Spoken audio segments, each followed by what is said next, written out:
Estamos de vuelta en esto que es Tokio en Chile a través de la plataforma de domocreativo.cl. La mejor plataforma. La mejor plataforma. Sí, en YouTube, que es la plataforma que contiene. Sí. Sí. A través de la cual estamos transmitiendo. A través de la cual estamos transmitiendo. Números que sanan. Oh, bendito YouTube. Oh, bendito YouTube. Sí. Nunca más osaremos infringir vuestro. Tus sabias reglas y condiciones. Confiamos en vuestra sabiduría. Números que Más o sanan. menos así. La Números risa que también sanan. nos sana. Sí, claro que sí. Números que sanan. Vamos a partir conociendo a un señor nacido en Kazajstán. Ahí lo dije bien. Kazajstán. Pero su trabajo como científico lo desarrolló mayormente en Rusia y es uno de los científicos contemporáneos que ha hecho el tan vapuleado enlace, pero tan necesario enlace a estas alturas entre ciencia y espiritualidad. No solo fue un médico, físico, un científico de renombre, sino que también fue clarividente. ¿Se murió? Se murió el año 2004. ¿En serio? Oye, lo iba a decir tirar como broma, ¿no? Qué lata. Me parece que... Ya, pero vamos a ver el link mejor desde el minuto 2. Es que no. Aquí hay una historia. Me retracto. Hay una historia aquí y me retracto porque no sé si está muerto. Hay una resucitación. Claro. Acá. No, está bueno. Está Yo quiero ver qué pasa. Eso, me gustó. E soprattutto di personaggi unici nel panorama sia della scienza che della spiritualità. Assolutamente. Stai bene, Giulietta? Sì, sto benissimo e sono molto contenta di questa occasione proprio perché oggi parleremo di uno di questi rarissimi personaggi che conciliano la scienza e la spiritualità in modo sublime, devo dire, perché è un perfetto equilibrio, ne mancano. Ecco, tu in questo momento, in questi 2 anni, hai scritto anche 2 libri, no? Uno è Niente è segreto, che è un libro di poesie, mentre l'altro L'amore che basta. Sì. Però adesso ti stai dedicando ad un documentario, appunto.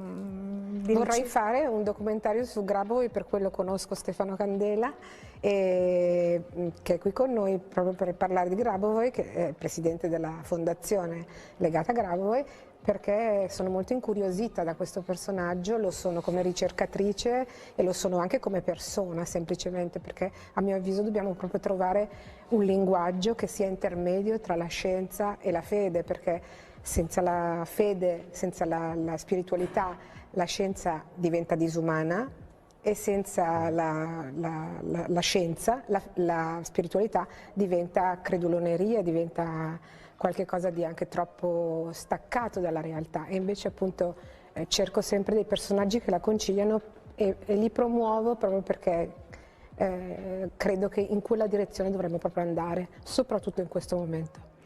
Allora io intanto ti ringrazio, saluto subito con noi l'altro ospite che poi hai portato tu. Abbiamo qui con noi il dottor Stefano Candela, buonasera, benvenuto. Buonasera. Allora, lei è presidente della fondazione appunto che è intitolata allo scienziato Grabovoi, quindi la ringraziamo per essere qui. Ha portato una strumentazione molto particolare, spiegheremo chi è Grabovoi, lo faremo tra poco, però prima tu mi hai mandato un video che gradirei farlo vedere. Questo video, pensate un po', è stato realizzato 3 giorni prima che scoppiasse tutto sto pasticcio legato al coronavirus, e questa trasmissione è un pochino dedicata anche a questo argomento, perché lo scienziato del quale parleremo oggi e che è appunto l'ideatore, appunto che è stato il fondatore della sua fondazione, è proprio Grabovoi, che avrebbe ideato, cioè che ha sperimentato un farmaco, giusto? Sì. Che avrebbe trovato la soluzione per superare il coronavirus. Questo è l'altro file da vedere, Questo è... Però questo è proprio... Questo l'abbiamo fatto poco prima che esplodesse il caso coronavirus in modo così virulento, per presentare un lavoro di Stefano, che è un lavoro di formazione sulle teorie di Grabovoi. Però è veramente profetico, guardatelo un po'. Profetico perché la pandemia purtroppo si è avverata, guardiamolo.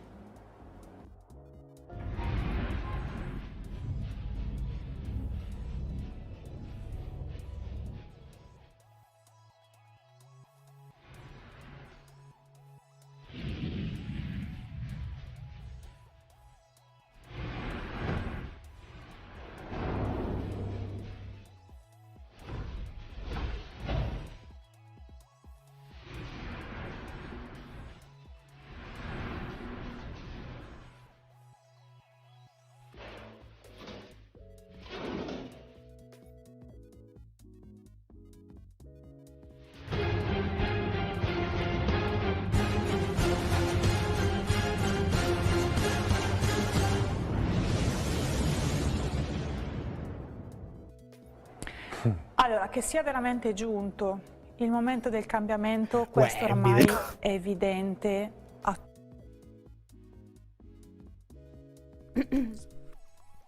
Este señor Grabovoi estuvo, disipé mi duda. Ya. Ahora está viviendo en el exilio tras haber pasado 10 años en la cárcel después de haber prometido resucitar a un grupo de personas que habían sido víctimas de un accidente. Entonces, bueno, Mansa historia. súper delicado, porque a veces hay surge información como esta y hay gente quien dentro de sus búsquedas, gente como una misma incluso, podría ser, que incorpora esto muy al pie de la letra, esperando un milagro. Y estas personas por lo general se meten en problemas cuando ya empiezan a decirle a la gente que no se tome más los remedios. Hay muchos casos de personas que hacen investigación o algún tipo de enlace, de cruce paradigmático entre ciencia y espiritualidad y terminan en esto. Entonces, el caso de... Vamos a ver ahora lo que nos cuenta la Fundación Grabovoi. En grabovoi.org. Ya hay una fundación ya. Claro, hay una fundación y hay una narrativa distinta de otras disciplinas que están basadas en la fuerza, digamos, oculta de los números. En este caso, este señor nos habla del control de la realidad. En cambio, en el caso de los códigos de Agesta se habla de la manifestación de la realidad. ¿Y qué son los códigos de Agesta? Los códigos de Agesta también son secuencias numéricas. Los de Grabovoi igual. ¿Sí? Son secuencias numéricas de más de 6 dígitos en el caso de la propuesta de este señor. Entonces son codificaciones de los órganos del cuerpo, de dolencias, ¿cierto? Claro. Que están simbolizadas entonces en este código numérico y que a través de la repetición podrían generar, como dice este caballero, el control de la realidad. Mira. En cambio, lo de Agesta trata de códigos de Agesta. Vamos ahí al banner en la página anterior. ¿Ya? Vamos ahí a estas barritas. ¿Ya? Y ahí aparecen los códigos de Agesta. de José Gabriel Uribe, este es un señor que fue un canalizador. Y él, en una persona dedicada a la espiritualidad, a la meditación, con distintos caminos, ¿cierto? A través de distintas escuelas, y en una ocasión él canalizó esta información y en adelante comenzó a difundirla. Entonces está bajo la promesa: pide y se te dará. Y en el caso de los códigos de Agesta, la manifestación de la realidad se produce tras la reiteración de estos números 45 veces continuas. Y se pueden decir los números por separado. Por ejemplo, para el ángel Abundia, que es el de la abundancia, se diría 71, 26, 9. Pueden ir juntos, o puede decirse 7, 1, 2, 6, 9, o el número completo, 71.269. Eso se reitera 45 veces con toda la fe y el poder que reside en nosotros mismos. Y está categorizada esta información por dolencias. Si avanzamos más abajito vamos a encontrar que existen en los códigos de Agesta números para llamar seres de luz, para solicitar ayudas en distintas causas y para distintas afecciones. Y entonces quiero hacer la diferencia. A pesar de que son todos códigos numéricos, es muy distinto esta propuesta de controlar la realidad a través de un acto de fe que la de manifestar la realidad a través de un acto de fe. A lo mejor es muy precisa la acotación, pero igualmente válida, ¿no? Porque nuestra capacidad de manifestar reside en que somos almas infinitas que han elegido estar acá para experienciar la felicidad. Y que bueno, de ahí a que estemos dormidos o envueltos en ilusiones de consumo, o en la ilusión de que somos este cuerpo que se deteriora, etcétera, es otro asunto. Pero en el caso de, claro, el señor Grabovoi quiere revivir a las personas y tiene un rollo con la inmortalidad. Ya. Hay un asunto ahí con la inmortalidad. Así que, bueno, siempre poner atención en lo que nos resuena, en lo que nos sirva, en lo que creamos, y tener la oportunidad de ponerlo en práctica y comprobarlo. Yo, en lo personal, con el señor Grabovoi tomé distancia. Con esto de los códigos de Agesta, me hice unas cuentas de 45 y en alguna ocasión lo he usado así como para probar. A ver qué pasa. Busqué el del dolor de cabeza, he buscado el de la vitamina D. Entonces lo anoto, lo pongo en un vasito de agua y lo dejo. Total, ¿qué tanto? ¿Qué tanto? No hay ninguna cámara vigilando que no haga cosas locas. Y si son cosas que hacen bien y se pueden compartir. Bueno, también además en este caso son canalizadores que no... Este señor en particular no hizo ninguna fundación ni nada. Solamente difundió la información gratuitamente y ha solicitado que quienes lo han puesto en práctica vayan haciendo comunidad y compartiendo sus testimonios. Así que... y entonces para ir cerrando. No sé si quieres comentar algo, Cristian.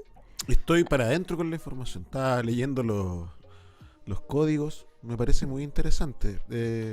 Claro, en una realidad convenida como una especie de matriz hecha de números, como son las matrices computacionales, tiene sentido.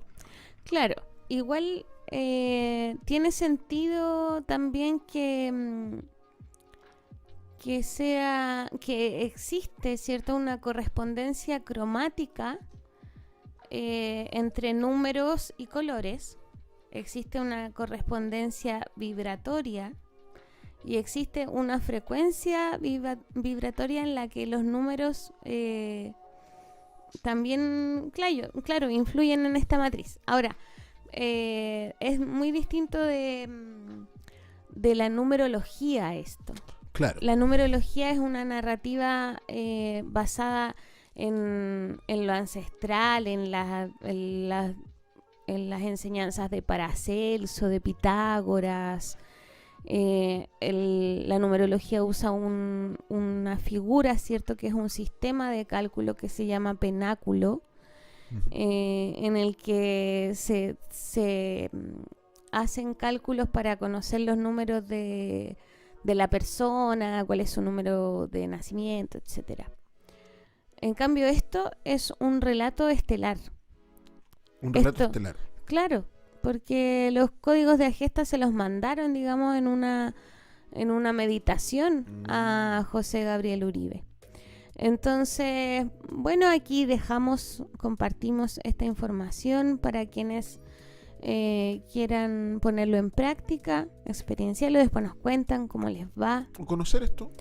O para quienes quieran conocer, claro. Está muy interesante.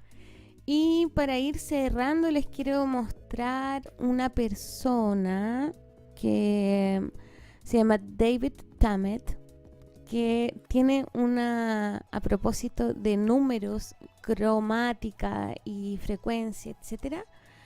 Este hombre tiene una percepción sinestésica de los números. Mira, los ve con colores. Sinestesia de los números. Es un personaje muy fascinante. Él tiene sinestesia de las letras y de los números. Entonces ve los números en colores y formas. Su pensamiento abstracto es sumamente complejo y es una persona que tiene algo que la ciencia en su locura ha denominado el síndrome del sabio. Buena.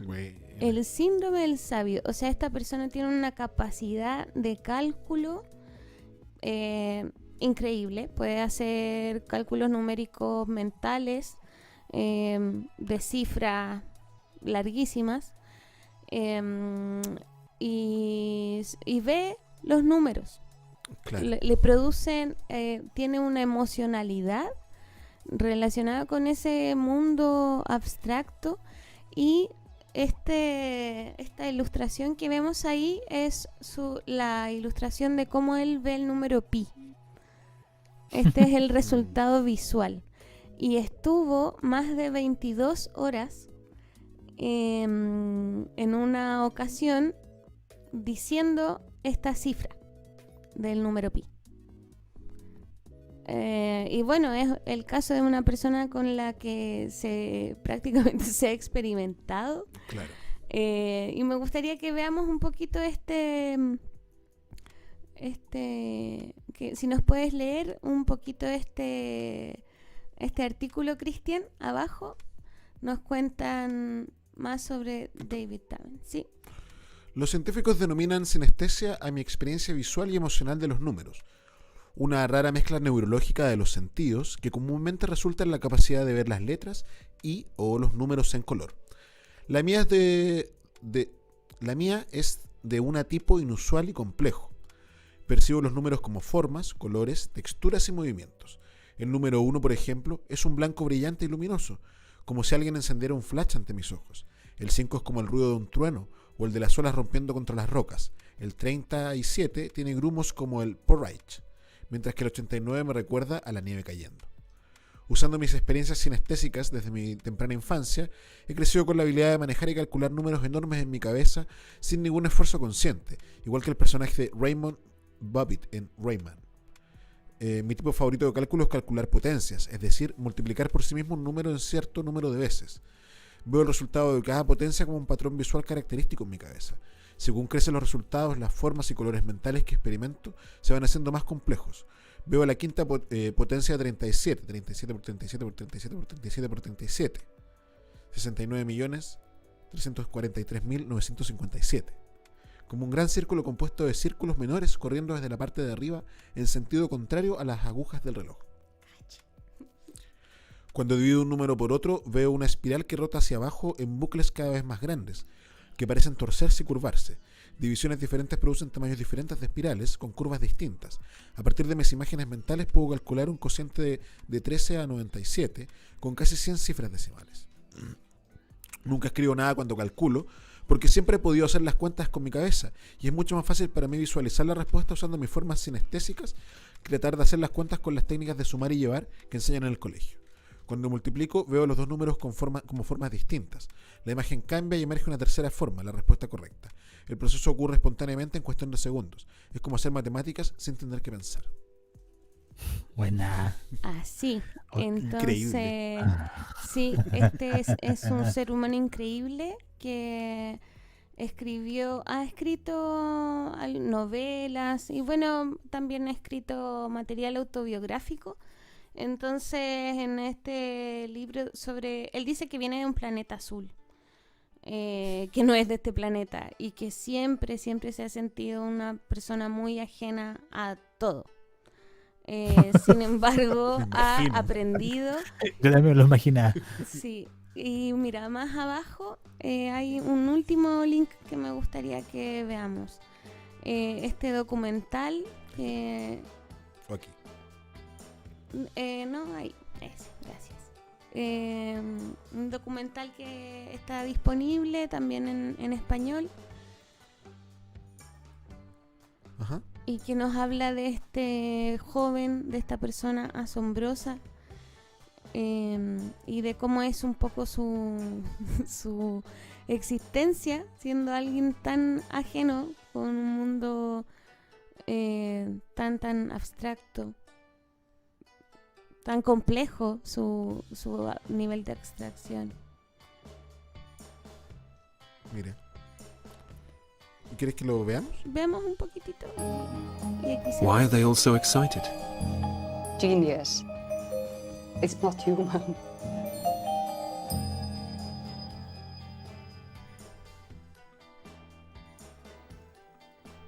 Daniel Tammet claims that since he was 4 years old, he's been able to do huge calculations in his head. So, in August 2002, we dropped by, armed with a calculator. And you can't see this calculator that I've got here, can you? We first asked Daniel to multiply 37 by itself, 4 times. Okay. 37 to the power of 4. Aquí hay material para que conozcan a Daniel Tammet. Busquen su libro sobre el planeta azul del que él viene. Está sumando esa cifra, pero está contando con los dedos igual. Así que hasta los que tienen el síndrome del sabio cuentan con los dedos. No pasa nada. Claro, no pasa nada. Oye, quiero hacer alcance, que hace rato quiero decirlo. Mi alma lo dice, que tengo que decirlo. Me dice. Imagínate que este personaje es como las matemáticas encarnadas en un ser humano. Imagínate cómo ese ser se llevaría en el sistema educativo tradicional. Él lo dice, me imagino, el sistema educativo tradicional chileno. O sea, este personaje daría la cacha, sería reprendido. O sea, imagina la profe de matemáticas con un niño que ve forma y que multiplica 37 por 37 por 37 por 37. O sea, esto me habla de que realmente el pensar de que un sistema educativo va a desarrollar habilidades distintas a las que fuiste creado es como una falacia. O sea, cada ser nace con una habilidad tan especial y hay seres excepcionales. Claro. Y hay seres que no son tan excepcionales, pero sí que nacen con una inclinación. Y como un sistema normativo y toda norma, en el fondo hace que los genios y los que son rematados de malo no tengan cabida. Y imagínense, este personaje, las matemáticas hechas ser humano. No sé, ese es mi alcance. Imagínate que hay un síndrome del sabio. Claro, que ya una lo enfermedad. asocian porque esta persona tiene Asperger, tiene el síndrome de Asperger. Y claro, él escribe también sobre su experiencia como persona que tiene este síndrome. Como ustedes ahí si buscan después entrevistas, hay algunas que tienen que ha hecho bíceps, esas cápsulas más cortitas, y tiene un desplante perfecto, ¿cachai? Es extraño. Y cuando busqué el síndrome del sabio, se relacionaba con el autismo. Y con entonces, prácticamente para tener este nivel de genialidad, que es un síndrome porque se supone que son personas que pueden memorizar cuestiones ya así demasiado específicas y como con capacidad sobrehumana. Pero esa capacidad sobrehumana, ¿para quién? Claro. ¿Y por qué tiene que terminar siendo un síndrome? ¿Y por qué tengo que volverme autista para desarrollar mi cerebro a este nivel de genialidad? O estamos en el mundo al revés y no estamos viendo lo que otros sí ven y que nos comunican con otros lenguajes. O tenemos que verlo, pero por ende, ¿cómo lidiamos con que algunos lo ven y otros no? Sí, pensé mucho en esta película, no sé, no busqué la referencia, tía, no hice la tarea, pero no sé si tuvieron la oportunidad de ver una película de una niña autista que reproduce una estructura que estaba haciendo un ser querido en el patio y la empieza a reproducir con cartas. Como un castillo de cartas, y su mamá se da cuenta y dice, chuta, voy a hacer esta estructura en el patio a ver qué pasa. Y una vez que la construye, la niña sube y se recupera recupera el habla y se recupera de una experiencia traumática que ella había porque no sé si conocen, pero el síndrome autista puede producirse por un susto. Claro. Por un trauma muy grande o por situaciones así. No es únicamente una cuestión de nacimiento, no es únicamente... bueno, eso. ¿Qué querías decir, Es una Gato? reacción... No, es lo mismo que dices tú, o sea, es una reacción... profundo. Es una reacción interna del ser a un estímulo fuerte. Aquí es como siempre me pongo en cada capítulo mi papel metálico en la cabeza. O sea, se habla de que en ciertos círculos conspiranoicos, por decirlo de alguna forma, que muchas personas, celebridades, estrellas del espectáculo, fueron sometidas en su infancia a grandes traumas que hicieron que desarrollaran, y eso está estudiado a nivel científico, cuando tú tienes un trauma muy grande se generan múltiples personalidades para poder enfrentar esa situación. Y en esas múltiples personalidades, muchas personas vinculadas al mundo del espectáculo, ejemplo, norteamericano, esas múltiples personalidades son susceptibles de ser manipulables. Entonces, como tú bien dices, esto no es algo que también tú puedes nacer con eso, como también puede ser provocado de una forma científica. Y hay un instituto que se llama el Instituto Tavistock, que de una u otra forma lleva ese estudio, esa forma de provocar a través de irnos provocando estas disociaciones, estas formas de que nuestra mente se bloquee. Pero eso No será sé. un tema para otro capítulo. Muchas gracias, María José. Por favor. Muchas gracias. Vamos a un corte y volvemos en esto que es Tokio en Chile.